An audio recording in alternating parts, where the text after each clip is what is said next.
Well, hello, welcome. It's Kevin's other show. Talk about sports and whatever the heck comes up, baby. Ricky Bobby up in here today. What's up? And Diener. Yo. My boy. How you doing? Yeah. Good, man. Full of energy today, huh? Oh, yeah. All pumped? Ready to go, man. It's the best. Honestly, this is close to Christmas week for me. I love this week.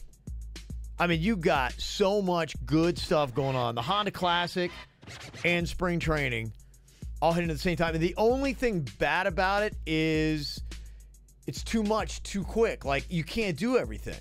It's hard to keep up. It is. And because it's all local. You know, you have the champion Astros hanging around, bringing in the World Series trophy into the studio. I learned a couple lessons about that today. Yeah? Yeah, the Astros, they bring the World Series trophy by today. So we're hanging out on KVJ, and I'm in the studio, and they bring in this thing. And so, you know, I'm on KVJ show, and I said, hey, one thing I've always wanted to touch that I can never get my hands on. Of course, Virginia makes some crude joke about, you know, I was going to say wife's, Giselle Bundchen. Yeah. And so we come back, and I think it's going to be this big dramatic moment of me getting to touch a World Series trophy, which I've always wanted to do. Just touch it, man. You see that, you're going, how cool would that be? Sure. I think I'm going to have this great moment where I'm going to touch the World Series trophy. And Jason is in here with the Houston Astros. He's like, dude, that's like the #1 rule. You can't touch it. So this is like live on the radio. And meanwhile, I'm sitting there and I'm, you know, kind of looking to see what's going on. And Virginia was doing a live commercial at the time. So we're on a commercial break. So everybody in the studio's got to be totally, completely quiet. And so I'm kind of looking over, and I'm all jealous because Jaybird is over here. He's pawing all over this World Series trophy. I mean, he's just, he's like petting it like it's a dog. Come here, little trophy. Come on. And I'm just getting, I'm like, you know, it's like somebody eating ice cream in front. Like, could you imagine 2 7-year-old kids and one sitting there eating, but he's like making these faces like, oh, this is the best ever. Oh, and he's just like, and the other 7-year-old kid is like losing his mind. He's like going, he can't wait. And so the moment's finally here, and I'm like, okay, here we are. We're live on the radio. And I'm like going, and I start to reach my hand out. Jason's like, you can't touch that. The guy from the Astros. I'm like, I thought he was messing with me. I'm like, you're messing with me, right? He's like, no. He's like, you can't touch the World Series trophy. I'm like, why can't I touch the World Series trophy? He's like, that's like the first thing Major League Baseball comes in and tells us, that unless you're an employee of the Houston Astros, or the team that wins that trophy, you can't touch it. Meanwhile, Jason went to second base with it? Yes. Third base. Oh, Lord. To use a baseball analogy on the damn World Series trophy, he's all over this thing. I couldn't believe it. Unreal. And as he's saying that, you could see Jaybird starting to be like, realize that, oh, crap, look. And he's kind of like, you know, he's kind of like taking his hands back. Did he have like a deer in the headlights look at that point where like I didn't do anything? He had that realization, and the whole time he's doing it in a Braves hat. I've got on an Astros hat. At least you got on the right hat. I got an Astros hat, and I can't touch the trophy. It's unbelievable. Yeah, so I learned that lesson. I had no idea that, yes, you cannot touch. Because I'm like going, you know, you look at the Stanley Cup. The Stanley Cup does it right, man. You win the Stanley Cup. Like, you're in Detroit. I had a buddy of mine. He's like going, dude, you're never going to believe this. He's in a bar downtown Detroit. In comes the Stanley Cup, and they're like passing it overhead. Really? Like, yeah. He's like drinking out of the Stanley Cup. He's just a dude. Just a dude. There's nothing. In fact, I don't know anybody that's any less important in life than this guy. Oh, wow. I mean, he has. Well, I mean, hold on. You have us sitting in front of you. This guy has nothing special going on for him. He has no association with the Red Wings. I don't even know if he lives in Detroit. And he is like just all over this trophy. I'm like, they do it totally different. I'm like, in baseball, and again, that's maybe another thing we got to talk about is baseball doing it right. You can't even touch their trophy. I actually saw the Stanley Cup one time in Minnesota. I was at some place where the owner of the restaurant I was working at, his brother worked in the front office for the LA Kings. So he was able to bring, because everybody gets it a day with in the organization. They get a day with it. So we were able to bring it into the restaurant, and we all took pictures with it. It's the coolest thing. It is huge, first of all. It's like gigantic. Because they have to put all the names of the players on it. Oh, right. Yeah. And they've been cutting pieces of it down and putting it in the Hall of Fame. Gosh, that's awesome. Yeah, but it's gigantic. That's the coolest thing ever. It I mean, was that's really cool. doing a trophy right. Yeah. I mean, it's like a person, man. You go out, you should see the photo they took with me, because I take this photo and now I'm kind of like acting like this trophy's subnuclear. Like if I touch, I'm gonna melt. Is it? You can't get too close I'm to so it. afraid. Yeah, I'm so afraid. Like, if I touch it, I don't know what's going to happen to me. Yeah, so it's like Yeah. this photo. I'm like, yeah, it's the most awkward photo ever of me with the World Series trophy. It was a little intimidating once you found out when they're like, oh, you can't touch it. It was Don't almost touch it. like you were afraid to look at it at that point. Yeah. Like it's the Ark of the Covenant from And Indiana this Jones. dork comes in, Like, he goes, "Can I take a selfie with I it?" did. I Yeah. did. And Yeah. I did. I took a selfie with it. Yeah, no, I mean, you got to. You got to do it, you know? It's kind of like what I did. I want to go on a Snapchat filter with it. So here we got this week. We've got the Astros and Nationals on Friday, kicking off the season. We're going to be out there doing a little kick down to it, getting it right. Going to bring you some important information. Like, I got to check and see what craft beers are going to be having at the concession stands. That's 'cause the important information. I'm Kevin. not even sure, because I know Due South was out there last year, and I was really stoked about that. But from my buddy Doug at Due South, I'm not sure they're out there this year. They are. Really? I don't know if they don't have the Due South party deck, so it's something else. Remember, we were out there, we checked out the stadium last week, Right. and it was something else. I don't even know if Due South's going to be on tap out there. But they've been out there for like what, the past 2 years? now? They were out there. Well, I mean, the ballpark just started last year, so they're out there last year. But yeah, I mean, did somebody take their place, or what are they doing? I mean, that really affects the quality of my spring training games, because at least half of it's half baseball, it's half beer. I was going to say, it's I going to mean, be the Bud Light Lime party deck. Oh, please. Did you see the disappointment in his face and you said that? Yeah. It's like you just told the him Michelob something terrible. Ultra No. party deck. That will bring down my spring training enjoyment at least by 75%. Oh, that's lame. Yeah, it's tough. So that's an important thing. We got to solve that issue. We were out there the other day checking out the stadium, and the thing that gets me is the birds, man. And I don't remember them last year from the actual spring training, and they say that, I don't know, miraculously they don't really come around during spring training, and maybe they're right, but when they're giving us the tour, how many birds would you say? And they're like, what, crows, right? I mean, they're Yeah, big, these were old, nasty Disgusting. Yes. blackbirds, and they're and I didn't think about it. They are power washing the crap out of the stadium, and I mean literally, because there is bird droppings all Everywhere. over Oh, gross. the ballpark of the Palm Beaches. And they said, yeah, it's like crazy with the cleanup. And the birds come and they hang out for about 2 to 3 hours every single day. They just hover around the ballpark of the Palm Beaches, super loud. And I'm like, and I think they have like Sound one like of Red these Sox fans? yeah. And I think they turn on the pulsing kind of stuff that, tries to chase them off, and maybe they do that during the game, so Right. it won't be a problem. But I was like, if these birds got it together and they're like going, nah, we're going to mess with this stadium, they could really jack up a Yes. baseball game. There's that many, probably, well, I'm not exaggerating when I said maybe 400. I was going to say, yeah, like 300, Wow. 400 birds. Like, it was was crazy. it's to the point where it's like an apocalyptic, scares the crap out of you kind of movie. Oh, it's I like mean, a it- diner in Del Rey. No Yeah, way. That's right. not good. It Yeah. really was. It was kind of like watching like the Alfred Hitchcock movie. I mean, these things were everywhere. Yeah. It was a little disturbing, and I think it's because the garbage dump isn't too far away, right? It is, yeah. They had that is a former landfill where they built the stadium, and they had to spend, I can't remember how many it was. It was like 5 to 10 mil they had to plunk down just to get the garbage out of the landfill to put the ballpark in. Really? Yeah, that was the starting cost. So the Blackbirds, they don't care. Well, like they're that was their home. Yeah, that They- was they like, wanna hang out. Right. We don't care what you built here. we do not care.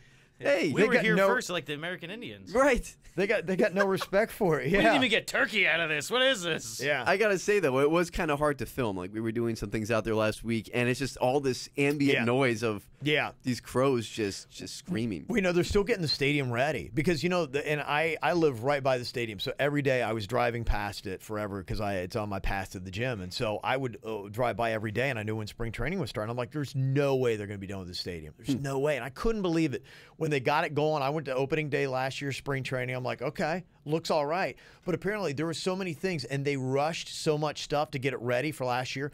Things are breaking, falling apart. I mean, it geez. got so bad. I think it was Nationals or Astros. I can't remember one of them. They hired a separate company to come in and start fixing stuff around their office because they're like, this is a disaster. And Well, so, I remember being close to it and being like, this is going to be ready by spring yeah, training. right, exactly. And so they just got it up enough. It's like, okay, hey, it's just let's hope it holds up just to get through spring Like, hey, training. Tim, what's that duct tape for? They've still been working the entire year, and they're Unbelievable. still putting stuff up like it's supposed to be. Like the stadium's not even. They don't even have because they have to do a final sign off when a stadium's done. They haven't even gotten that yet. Really? It's not. They haven't even signed the final thing, like saying this project is complete. It's not even still officially It's completed. already 1 year in. Yeah. I mean, year plus. That's terrifying. They've been building on that thing. So, So get lower seats is what they're Yes. saying. Yeah. Yeah.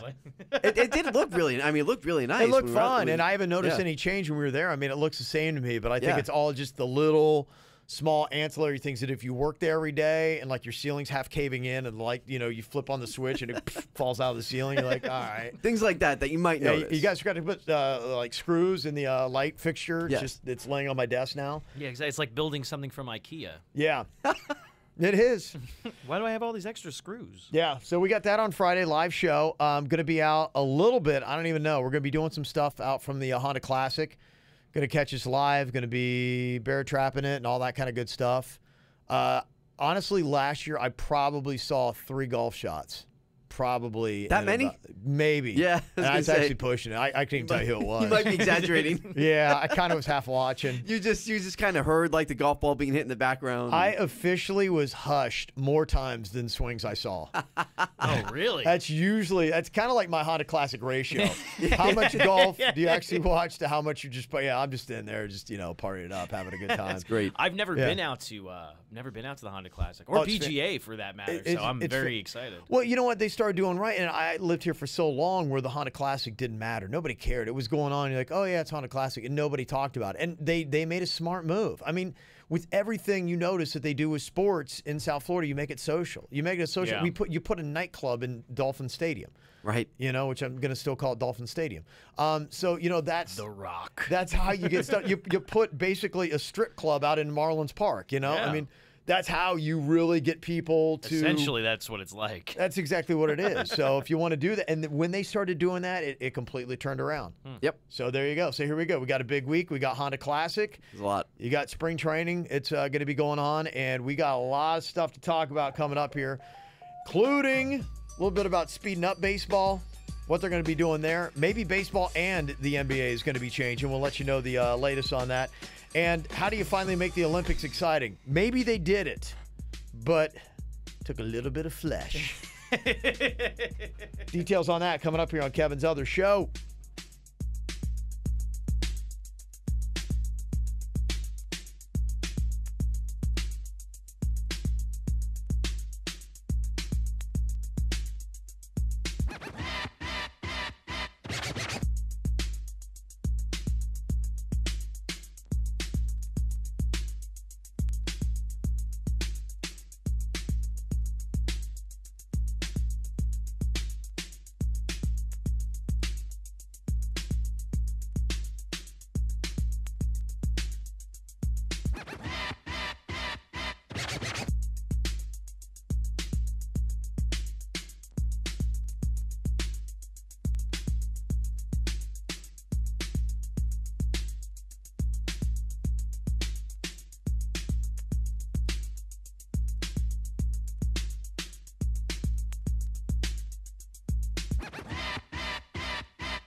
If there's any sport that seems like it's doing it right, NBA, they seem to be making more of the right moves. And if you want to talk about what American sports are getting better, which ones are getting worse, over the last 20 years of my lifetime, ones when I was a kid, humongous baseball fan. Baseball seemed perfect, man. It was my go-to sport until, probably college football and NFL became more important. But I got to tell you, in the last 10 years, I don't think any sport has made more improvements, at least to me, in my perspective, than the NBA. I mean, they've done cool stuff. The way that they have done cool marketing stuff with the athletes, everything from the shoe commercials, everything that goes on with it, to the clothing, to the lifestyle, how it's all plugged in. I mean, you want to talk about a complete, total marketing package. I mean, you even go to a Miami Heat game. They got a DJ that's sitting there, and it's like Right. half like dance club, half sports. You're like, okay, all right.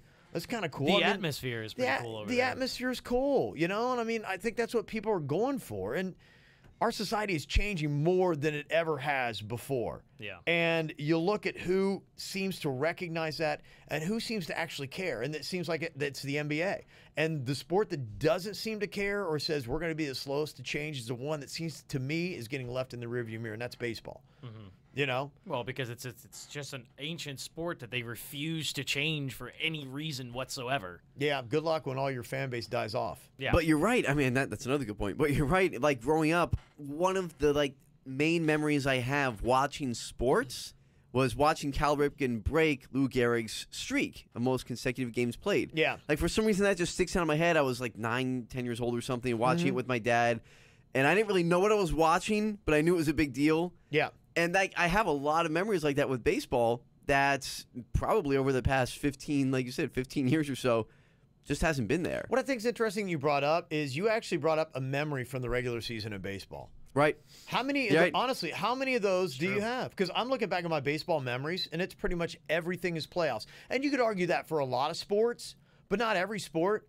And that might be part of it, saying how many great memories do you have? You got a lot more NFL regular season good memories that like you jump back and remember this play, that play, than to me you do baseball. You Yeah. got so many dang games, and you're like going, okay, where are the memories? Your memories from baseball come in the playoffs. What matters in baseball? The playoffs. Right. And you look at the length of a baseball season and how long the playoffs are, it's a fraction of what that regular season is. Yeah, they wonder why they do steroids just to be able to last 162 games. Absolutely. It's ridiculous. It takes up. Think about it. It takes up like 3/4 of the year. I mean, here we are. We're talking spring training is starting this Friday. Mm-hmm. We're going to be talking at the end of October about the Yeah. World Series champion. No sport in America right now is perfect in my book. I think that they all have things that they could change. I mean, I look at college football, which is my favorite, and I think it's in my opinion, it's the least fallible. But there's still a lot of things in college football to me that I'm Yeah. like, you got to mess with this, you got to mess with that, you got a problem. NFL's got their own issues.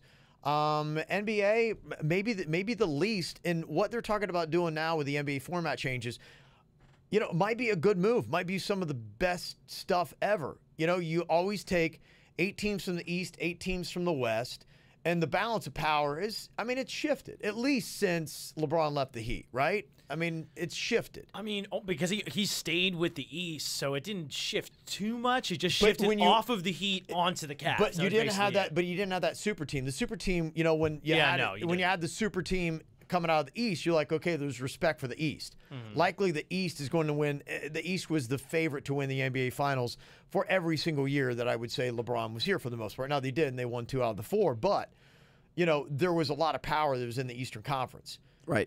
Now, I mean, you look out West, and, even before LeBron came to the Heat, the West was strong. The West has been strong for a long time Yeah, now. predominantly, over the past 10 years, the Yeah. 8th seed in the East has been 8 games behind the 8th seed in the West. So for a decade, the West has been stronger. So there's been a problem with that. I mean, arguably too, when you have playoffs, don't you just legitimately don't we argue that with college football? You just want legitimately the best teams to be best competing. teams. Yeah. Who cares about region? Who cares about where you're from? I mean, this is, to me, about competition. It's not about regionality. It's about saying, okay, if we're going to do 16 teams in an NBA final or in the playoffs, then let's get the best 16 teams, right? Shouldn't we do that regardless of whether you're from the East or from the West? Granted, I think that's the biggest problem that baseball has, that baseball is so regional. Yeah. As opposed to football and basketball, which if they're good teams, it doesn't make a difference. Everybody loves the Golden State Warriors down here too. They love Right. watching them. They're from the other side of the damn country. Right. So I mean, it doesn't make. But baseball, it's like The the way- Dodgers could be really good. Nobody cares. Yeah, I don't like that. That's always the worst part, is where a region gets a team in simply because they're only in that region. Right. That to me is the worst thing. Like in any sport, it's not baseball or NBA. It's every sport. It's like, to me, let's put the best in, right? Yeah, For sure. Of course. Always. So what is the new structure they're talking about doing to the NBA format? They changed the finals format a couple times a while ago, but now what they want to do is they want to take the best 8 teams from the East, best 8 teams from the West, and then seed them again from the best teams 1 through 16. So now the possibility of 2 Eastern Conference or 2 Western Conference teams playing against each other in the finals. So Yeah. now it's not like with LeBron having to just stay in the East because he wants to win the East. Yeah. And then he can go back to the finals, which I believe that's the reason why he's never gone over to the West, is because it's harder to win over there. So he can promise he can go to the finals. Now he has to actually go against everybody. He could be playing an Eastern Conference team one game, and then the next one it's going to be Western. But if you look at LeBron, ultimately what he wants NBA championships. Yeah. He's been in the finals 5 times now, right? We figured out 5 times that he's not walked away with the trophy. Right. And you see every time he walks away from an NBA final, what does he do? When he's leaving Cleveland, takes off his jersey, pretty much just throws it away before he's even done. You knew he was done. I was concerned when he was with the Heat. That final game, was it San Antonio? San Antonio, right? They lost that final game, and I just saw the look in his eyes. I'm like, that's how he looked when he left Cleveland. And that was the first clue to me that maybe he actually was going to opt out in Miami, which he ultimately wound up doing. I mean, LeBron wants to win championships. He's not satisfied going to the NBA Finals. So shouldn't he go out west? I mean, doesn't, LeBron then going to Golden State or to LA make the most sense for him? I think that's where he's going to end up personally. I know Ricky's been a big proponent of him saying he's not going west. Yeah. But that's like the only thing he doesn't have on his resume at this point is going out west. And if they do end up changing. But do the conferences really matter, though? I mean, what does it make a difference if he goes out west, if he goes out east? If he wins championships, that's all that matters. If you can't beat him, join him. And that's the thing. The super teams are out west, and we're finding out that anymore, really, to win the NBA, super teams are winning it every single year. Yep. You've got 3-4 major stars, all-stars, that are leading the NBA champions for how many years going back now, at least since, he went to Miami. But the super teams weren't always winning, though, because if you look at you look back at the 80s finals super teams, that LeBron Celtics, lost Lakers. with, Yeah, I mean, super teams always. New era basketball. It's different. I don't like comparing old because the game has changed ridiculously. You're talking about teams that have built and brought these guys in, like the Celtics who bring in Kevin Garnett and Ray Allen. So that was one example. But then you have the situation of the first time that the Heat lost with the super team was to who? The Dallas Mavericks. You're going to tell me that was a super team? No, they had J.J. Barea on the team. They had J.J. Barea, and J.J. Barea posted up LeBron. I know, but it's punching a ticket to the NBA final. Yeah, that's the whole goal. It punches a ticket. Yeah, it puts you there. Yep. It's the easiest way to it is to try to assemble the super team. And, you talk about one of the things for LeBron being the historian of the game like what he is. He cares about legacy. That's the only thing going on right now. So he's got what, 3 NBA championships? He's got 3 out of 8 times he's won. Okay, so if he wants to get, let's say, I don't know, is Jordan, is that who he's ultimately trying to chase? I think that's his mark is Jordan because that's who Kobe is. How can he now? 6 for 6. Well, exactly. So that's the thing. So how can he? Does LeBron have enough time on the clock to get another 3 NBA championships? So how does he change the whole balance of this argument? To me, I think the best way, he's won in Cleveland, he's won in Miami. He goes and wins out west on a 3rd team. Now I think he just reshuffles the entire deck on the argument. So for people who are saying he didn't get to 6, yeah, but remember, I think if the greatest of all time played on a different team, he went to what, Washington, and how did that work? Yeah, well, that was at the end of his career. He had nothing left in him. It didn't work out very well. They made the playoffs. Who's got a title with 3 different NBA teams? That was the primary player. But still, to the argument, doesn't make a difference whether it's East or West. If he goes to the Washington Wizards, this is not an East-West. This is a LeBron argument. Oh yeah, saying that maybe he's going west. Oh, I mean that would be a huge thing to be able to go back and forth and do that. I mean, there's been a couple players that have been bounced between a couple teams, but they weren't the superstar in every single team. Right. You look at Shaq. So it was coincidental. They're maybe like riding 8th on the pine right now, and they get an NBA championship on their 3rd separate team. But you did nothing to really. It's not. They didn't win it because you were there. Yeah, exactly. Like if LeBron goes to a 3rd team and wins a 3rd NBA championship, then you're like saying that's the one thing. Because right now the argument, you've heard that argument that people have in bars, playgrounds, whatever. And they're going, oh, it's Jordan. And they're going, yeah, 6 NBA championships to 3. And that always shuts down the argument right now. Then I think it's got new life if you say, yeah, LeBron had 3 titles, 3 teams, or 4 titles with 3 different teams. Yeah. And then you're saying, okay, what is greater? But now it doesn't matter where he goes in that case. Let's say he goes to the West, but he ends up on Golden State. It'd be more impressive. I'm saying, but if he ends up on Golden State instead of, say, the Lakers or the Clippers, and he wins a championship with the Lakers or Clippers as the main guy, that ruins. But then he goes to Golden State. That ruins basketball. I mean, Steph Curry is the main guy there, right? Does LeBron kind of take a back seat at the point and kind of, like the 3rd quarter, if you will, of his career?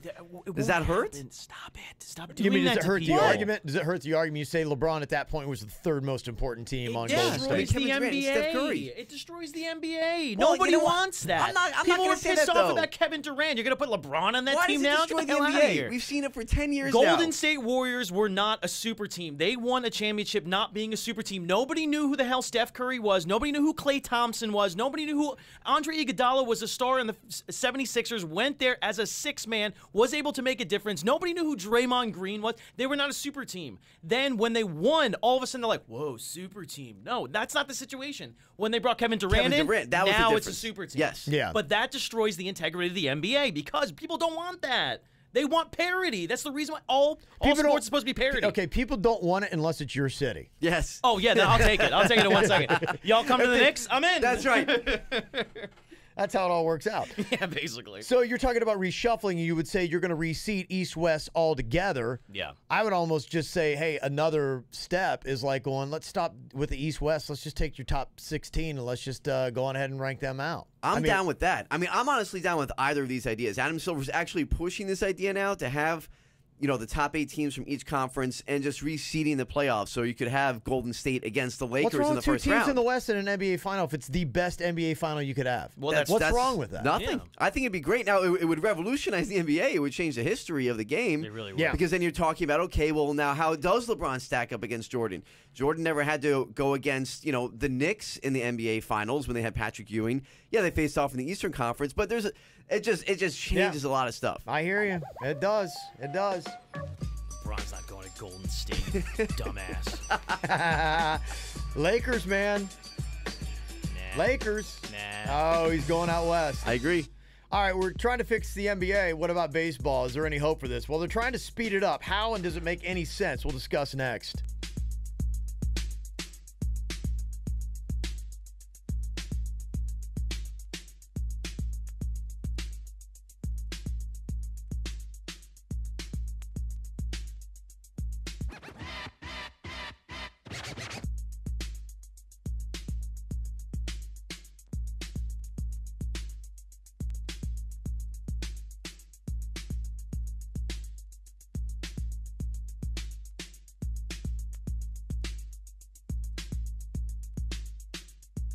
I'm not gonna lie, I love baseball, man. Grew up with it, was my deal, was my cut, and I don't know if I'm growing up or what's going on, but man, I just feel like today we got a super fast society, man. Everything's going quick. You want it now. I've gotten to the point where when I watch a sports show, even if it's a game, it's crazy. I couldn't, believe that I would have done if you told me this 10 years ago, but there's no way. I DVR my games now, and I don't want to watch commercials. I will wait late. I won't look at my phone. I'll give myself a 45-minute to an hour-long head start, and I go in and just fly right through the games. I can't do that, man. I got to watch it live. I hear you. For I know. baseball? Yeah. Well, no, I can't watch baseball. Okay. Period. It just bores If the hell out of me. if it is a game that matters, a lot of times it depends upon the schedule with work or whatever. But yeah, there's still some excitement, a camaraderie of watching with a bunch of people. That's the best thing. Would you do that with a college football game, or would you do that with an NFL game? I do it with both. Really? Yeah, I I do it can't with do both. It depends. No, I do that. I'm a Buckeyes are my guys for college football, and I will do that totally with a Buckeye game where it's like I get right through it. I get through it faster because I used to spend my entire Saturday wall to wall, and you start at 9 a.m. with college game day, and then I'm wrapping up at about 11 or midnight. Yep. And I mean, it's a solid 15 hours. Yep. No break of football. I'm not doing it. And hey, not a better way to spend your life, but I mean, that's me right now. That's what I do every Saturday during college football. But that's me. I I realize feel bad for your children. there were some times, especially if I want to go out to a bar or something like that, I'm like, there's a way that I can still do this, where you rank the games, and some of these I still want to watch. I'll record them, and if they're worth watching, then you zip through them. I've got a totally different system. Yeah. Everything's faster today, and it just seems to me, and the thing that just kind of like pisses me off, these baseball purists, I'm not a purist. I'm a guy for like, okay, let's do what the best thing is. You got to evolve. I look at life. I look at business models. You look at dinosaurs, and they call them dinosaurs because they didn't evolve. They didn't become something new. And I love baseball, and I love the concept, but it can be done so much better, And they talk about speeding up the sport, which, hey, I'm glad you're at least putting a little bit of effort into it. Sort of. But it's like they're not. I mean, okay. Is there anything to these new things that Rob Manfred is trying to change with Major League Baseball? Or is it just it's a complete non-story to me? The whole thing with it is kind of like people have been asking for it. They've been asking for it. And this is sort of like this really flimsy SpongeBob Band-Aid they're putting on top of it. And it's not really fixing anything. It's just we should probably put a Band-Aid so it looks like it's broken. That's terrible. It's a terrible plan. I mean, and throw he's it out blunt there. about it. Yes. Well, okay, so here's what it is. What they're talking about doing, apparently the whole we're going to speed up to the pitch clock, that didn't happen. So what they're doing, they're putting a limit on the mound visits that you can have. And what is this? It's 6 between pitching changes. So, and that includes if like the second baseman wants to come to talk to the pitcher, that's 1. You only get 6 of those before you change out a pitcher. But in some games, how many pitchers are you going through on average? So let's say if you took it to the full extent and you go through, let's say you go through 4 pitchers in a game. This means you get 24 mound visits in a game, and you're talking about this is speeding it up? I don't This is see the it. newer, faster baseball? Man, thanks for trying. And not only that, how many times do you see 6 meetings with a pitcher? Who came with up with anybody? this number? I mean, That's what I want to know. Who was in the meeting who said that? He's like, okay, we're only going to limit them to 6. Like, well, This they only go, is- no, 6. This isn't anything. You're trying to steal a headline for saying, hey, this is baseball trying to speed itself up and make itself relevant to a new era. Meanwhile, you did absolutely nothing to make yourself more relevant. If anything else, you just put an exclamation point on how we're not evolving and why we have something to really worry about when our older end dies off. Yeah, well, I mean, the pitch clock would have been the best thing, honestly, to be able to speed up the game. Stop them from also getting in and out of the batter's box every Yes. damn 5 minutes. They're out of the batter's box. They hit the shoe, grab their crotch, come back on, and they do it like 4 or 5 times. That is the most ridiculous crap I've ever seen in my entire life. But no, let's limit the amount of times they can go to the mound. see, and that Good idea. That goes back to what Kevin's saying about the pitch clock, or even the batter box. I mean, there has to be some type of time limit, but that's what hurts with the purists. They're like, oh, what are you doing? You're ruining the game. I mean, I think you're preserving it, if anything. Well, here's to the the whole thing. old people. To the purists, and the only problem is if you don't make changes, you're not going to have a game. Right. You're going to This is be true. legitimately the last generation of baseball. It's going to die with you. It is a sport right now that's got problems spreading to the inner cities, that is having a hard time finding a foothold with kids and playgrounds all over the place. A lot of times in a lot of the places where I go, there's only like certain areas where you see baseball being played. You see other sports that have a wider diversity in the places where they're being played. They're not doing a great job, I don't think, of reaching out to the youth today. When I was a kid, we all loved to play baseball. I don't know that it's growing its base as well as it used to. These are part of the reasons, because the NBA is more exciting. The NFL is more exciting. College football is making changes. College football's made radical changes to itself. So is the And NFL. And it's playoff. And They so is the change NFL. And they so is change the the rules NBA. every year. And you look at the sports that are rising and are thriving, are the ones that are making changes, that are adapting. You got baseball that's holding off, saying, no, we're a purist sport. We don't deal with that. Well, it's like, then enjoy the last generation of baseball. Very much so. I mean, it's also because they can't get it out of being regional, because only people in the towns care about those teams. Yeah. And the extremely long season, it takes forever. The average of 3 hours per game, and like this much actual action in it, it's ridiculous. I heard a little bit of clatter coming out of the Marlins, and trust me, I'm as upset with the Marlins as anybody could be out there. I really am. I'm just They're going to have to put a brothel in there in order to be able to get people to come Something's back. going to have to happen. You know, I don't know what they're going to do, peep but show. the talk of what they were saying about the Marlins is encouraging. And if they embrace this and truly make something happen, they're starting to say, and I agree with them, that they're looking at baseball and how the modern baseball audience is watching the sport. First of all, in Miami, no one's watching the sport. But Right. if you want to get people there, and they're starting to see this even with shopping. You know, now the smart places, you go down to the old Macy's down at City Place, it's like a whole Art Deco kind of thing that they're putting up. And they're starting to realize that where shopping used to be the primary function, now it's the secondary function that people do. They want to go out, they want to socialize and have fun. Oh, and by the way, we got a little bit of shopping on the side.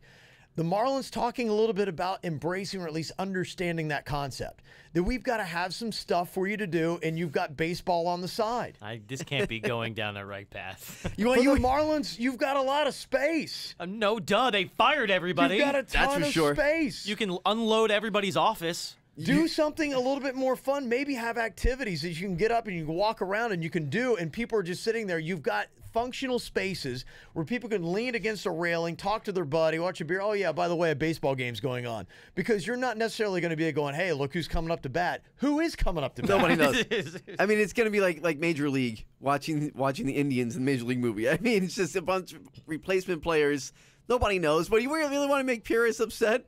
just start doing a bunch of stuff around the game, Yeah. and people aren't paying attention to the game anymore. Hot Dog Tuesdays, T-shirt Yeah. cannons. Put an arcade up there. Yeah, exactly. You know, I will tell you, and you know the one place where Video game baseball nights. is doing great in the minor leagues. And what are they doing? All the hokey gimmicky, stuff, all yeah. the hokey stuff that we're talking about, because they're making it an event, and it's not just about baseball as the primary function. There's a lot of ways that we are going to entertain you. They're going to put on a show. They're singing, dancing, whatever we got to do to make this entertaining. They're trying. If you saw baseball like really trying, saying, you know what, we're going to make this the most entertaining, most functional thing. I talk about the NBA. They've got DJs there. They're playing music. They're Right. doing something to keep Yeah. it lively. Baseball picks us up and says, look, we got to realize we got to have other ways to entertain other than just this boring thing and all these like mound meetings, and we got to come up with something. 6. You can only do 6 though, Kevin. You But can like only do 6. all of a sudden, Manfred comes out. You guys are right. We're going to do make 5 an effort. mound meetings. Okay, 5. You win, guys. You win. But this is the issue. Is I was talking about this earlier with NASCAR, and I can't believe I'm actually speaking those words.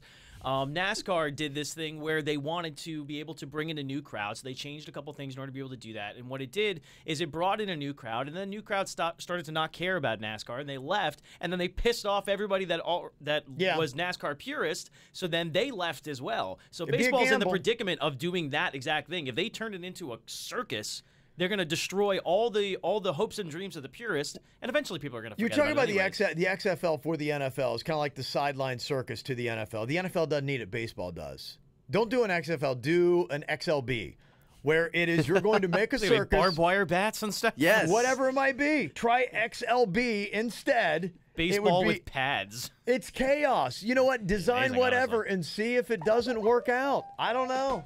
Try something a little bit crazy. And how awesome would it be if XLB in 20 years is bigger than MLB? You say it's crazy, but you kill off your audience, and the new kids are like going, I love this, man. It's XLB, baby. The idea started here. Remember. XLB. I'd love to see the runner just go there and drop kick the first baseman or something like that. That'd be amazing. Would be amazing, wouldn't it? Ideas are happening. Talking about crazy and your NASCAR stuff, how did Austin Dillon celebrate his Daytona 500 win? Not the way most people do. I'll tell you about it next.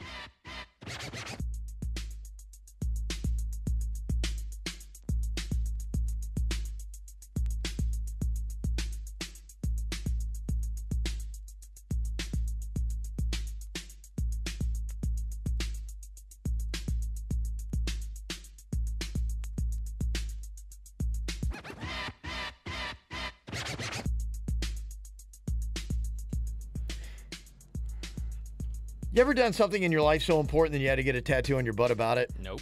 I haven't Wait, what? either. I know. I haven't. Oh, But those Austin NASCAR Dillon has. drivers. Uh-oh. Austin Dillon, he basically comes out of nowhere and wins the Daytona 500 on Sunday, and I don't care any more about racing other than just to mention that. But what I do care about is the fact that what a way to celebrate. He goes out and gets Daytona 500 champ tattooed on his butt after the win, and so does half of his crew. That's how they celebrate. Fantastic. Now that's how you make a trophy right there. That's awesome. They're doing it right. NASCAR's doing it right. I Yeah, think you don't want that's- to touch that one either, though. I don't think. You got a kid here in Austin Dillon, late 20s. I don't know. Hey, Suits, is he single? Do we know is Austin Dillon? Oh, no. No, he's all not? married up. Oh, okay. Gosh, man. Imagine if you're a single dude, just won the Daytona 500, and you got on your butt a Daytona 500 champ tat. It'd be a quick, easy way to be able to take your pants off. That's true. That's a good pickup line too. I mean, that's a way to get it done. Hey, you want to see my ass? Look at what I did. So for all the dudes in their 20s, this is wise old married up Kev telling, if I could go back and talk to young single Kev, go out, get a Daytona 500 champ tattoo on your butt. Go hang out in the South where it actually means something, where chicks might know that they're a Daytona 500 and they care about, but not enough that they would know who Austin Dillon is. That's your gimmick. Just make it up. That's just You it. don't have Being to be going, hey, NASCAR. I'm the guy. really I just smart. is. won the Daytona 500. Be like, no, you didn't. Okay, if I didn't win the Daytona 500, would I had this on my ass? Show that tattoo. Be like, oh my gosh, you brilliant. must have won the Daytona. That's a great idea. And can I tell you, have you guys noticed this? I know you're not that into NASCAR, but I was No, there this past not Sunday. at all, actually. It's something I noticed. Yeah, I'm into the party. I mean, honestly, with everything with sports, I don't know. I know half as much about sports as I do the party of it. No, there is I there's would a go, huge and I hear party the out there. party's great. I would go. I would I'd go much for the rather party. watch golf. No, but can I I think tell golf you? is more interesting than NASCAR. Can I I, tell you? don't, I would though? go. You know what? I would like to go to Daytona to find out what I watch less. I'm going to tell you what you watch when you're there. The women. Yeah. The women that go to the Daytona 500 and the wives of these guys. Remember Talladega Nights? Yeah. Yeah. Okay, and they kind of played off the joke that Will Ferrell had this hot blonde wife and she would skip between John C. Reilly and him. That's what it is. Yeah. Like, you need to see these guys' wives. It's ridiculous. Oh, it's Like, amazing, why? Stunning. This is what I noticed going Yeah. to the Daytona 500 this past Sunday. I'm telling you. I get it. I'd be Like the the same special way. pump rules. Yes, I'd be the same way. it's yeah. special. Hey, honestly, the people watching at Daytona's got to be amazed. I got to get there. I got to get to a 500. Oh man, it was the people watching Everyone's was always incredible. like, it's the sound and the way it shakes when it comes by. I don't know anything about Okay. that. I wouldn't even care. I wouldn't watch any of the race. I just I wouldn't watch any. I could care less. I can't get that excited about a man driving a car. There was just something that threw me off while I was sitting there. There was a guy in front of me, Yeah. and my wife was trying to man take a excited picture. you? No. Oh, Careful. There was my wife was trying to take a picture of my 1-year-old daughter Yeah. as the cars were coming by. And this one dude in a Chase Elliott shirt, every single time the cars would come around our turn where we were sitting, he would get up and just start hooting and hollering, "Yeah, there's Chase. Decked out in Chase Elliott gear. And I'm like, I don't know what it is. Like, I can't get that excited. I'd be more excited by that fantastic mullet that dude has. It's like halfway Oh, down his yeah. back. Yes. I Rat saw those tails too. everywhere, I Now, would see, imagine. that's, honestly, I could. People watching, yeah. Oh, absolutely. I could have Austin Dillon, the Daytona 500 champ, and the best mullet I've ever seen, and my photos with the guy with the mullet. Because I more did see people are that. going to be like going, that's an amazing photo than if I show Austin Dillon. They'd be like, who the hell is nobody that? knows who Austin Dillon is. That's what I'm telling you. Single dudes, go get a Daytona 500 champ a great tattoo plan. on your butt. Smart, man. That's your play. That is a Do you remember brilliant, Hillbilly brilliant Jim move. from old school wrestling, Absolutely, like 80s? yeah, Hillbilly Jim, yeah. I thought I saw him on Sunday. Uh-huh. There was a guy. Who, No, that's called a NASCAR fan, sir. I'm not Yeah. even kidding. There was a guy, probably in his 60s or 70s, straight up walked right by me wearing nothing but dungaree overalls. And That's he had the amazing. long beard and the long hair. I'm like, I wanted to take a picture with him. It was beautiful. Well, that's what it is. The people, you ever gone on a mullet hunt? Where you go out, Mullet hunt? mullet hunt. Yeah, you do it with your camera, you and your buddies. It's like you go out, you have a challenge. You got 20 minutes to go mullet hunting, and you come back and compare mullet photos, and you give a score based on the quality of the mullet that you take a photo of. You got the jackpot over there. Called a mullet hunt. Yeah, I like Man, it. you're full of good ideas today. Yeah, I huh? am. Go to the Daytona 500 with my 500 champ tattoo. We gotta get suits and a mullet. That's a good idea. We should dress him up as like a quintessential NASCAR fan, rat tail and all. Come in here with the suit, but he's got the mullet. I think, you know what? If we need to next year for the Daytona, we should all. You have to put together your 500 outfit. Got to We have go. a 500 fashion show. Yeah, you got to go at the 500 fashion show. Got to get yourself all ready, baby. You wear it up. We'll get suits and a mullet. Oh God! I love it. I call dibs on the dungaree overalls. What That's a, mine. What Yeah. a dumbass sport. Making sport. Are you guys even watching the Olympics? Anybody watching the Olympics? I am I'm here and not. there. I'm not. I I am. mean, I about the only thing that I really heard that you would even care was what the Flying Tomatoes time on the half pipe. Oh, now he cut his hair, so he's the flying cherry tomato. Yes, that's right. It was pretty okay. sweet. Other than that, no. So that was really about it. But I got to tell you, honestly, the Olympics kind of piqued my attention. Just in the last day, they had a wardrobe malfunction from a French ice dancer. Papadakis, is that her name? Yeah, Papadakis. Sounds Papadakis. Greek. Yeah, I think. Well, I think French, isn't they? But Yeah. it might be. I don't know. She finished like the clip I saw. Finished the routine, and it just kind of scooted over a little bit. Boing, it's coming right out. You can see that. It came out like halfway through the routine, and she just didn't stop. She championed through. I give her credit. She was just all. And they out won there. silver, right? Yeah, they got silver, but Silver I medal. mean, would they have won the gold if she hadn't had the nip thing, or would they have gotten the bronze if the nip hadn't come out? I think maybe she would have got the gold if the whole top came off. We only got one boob. If Okay. it was two, maybe. did that go into the judges' scores? Trying to say. Imagine if you're in the Olympics, you've trained your entire life for whatever sport you are in, and it wasn't curling because nobody trains their entire life for curling. Everybody there just picked that up like 6 They're months just ago. high school Start sweeping. janitors and stuff. Yes. So if you're in the Olympics and you had basically trained your entire life, the last 4 years completely focused on this kind of thing, you're in the middle of whatever it is you're doing, and you have a full wardrobe malfunction. For us, I mean, it's out. Twig and berries. Here you go. There you go. And it's not just your country. The real world, gold medal. The world is watching. Just keep going. For a split second, you got this thought in your mind. You're like, I can continue to try to win whatever it is I'm doing, regardless of whether I have anything covering up my junk or not. Or do you stop to cover yourself knowing you're not going to win the gold? What do you do in that moment? Are we ice skating? Because that I'd be really terrified Could be about. anything. And whatever it is, it could be ice dancing, it could be cross-country snow skiing. Think about Oh, those- could you imagine the cross? They do that for 35 minutes in the snow. You're That'd doing be rough. that. Imagine that. That'd Boom, be your rough. pants You'd just have blow ice off cubes of by you. the end of it. They blow off of you. What do you What do you do? Do you keep going? Do you go for the gold, or If do you I'm going to cover get the yourself up? gold, I don't care at that point in time. I think so. I think you, gotta go go for the for it. gold. It is what it is. Right? You did all that training. You can't just, because your junk came out, you can't let that ruin it, right? Because tell me who won the gold in the Olympics 4 years ago in cross-country snow skiing. You have no idea. But if you lost your pants and you went true. for 10 miles with your frozen twig and berries, you would be a name that would live in infamy It's true.